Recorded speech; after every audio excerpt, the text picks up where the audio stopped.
Un petit coin de paradis qui pourrait devenir un enfer.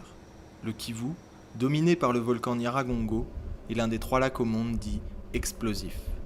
Une épée de Damoclès suspendue au-dessus de plus de 2 millions de personnes. Nous savons que le lac Kivu, c'est un lac à problème. Un lac où vous trouvez le dioxyde de carbone, vous trouvez aussi du gaz méthane. Si on extrait le gaz méthane, ça veut dire qu'on est aussi en train de stabiliser les lacs. Et le risque est bien réel. En 1986, l'explosion du lac Nyos au Cameroun avait fait environ 1700 morts. Une menace muée en opportunité. Le méthane des abysses du Kivu pourrait produire assez d'électricité pour éclairer le Rwanda pendant des centaines d'années.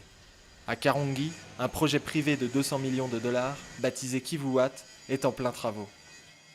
Nous avons dû construire une barge. Cette barge permettra l'extraction de l'eau dans les couches profondes du lac et le dégazage du gaz, le traitement du gaz et l'envoi du gaz à la centrale électrique.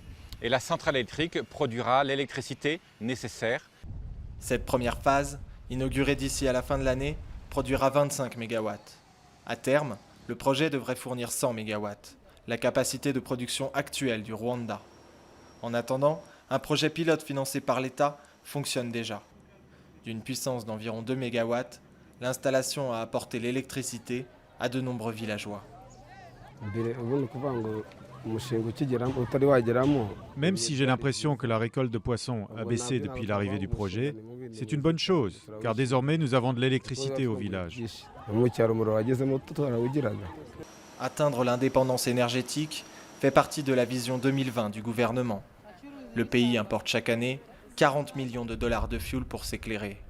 Jusqu'à aujourd'hui, seuls 17% des Rwandais sont connectés au réseau national.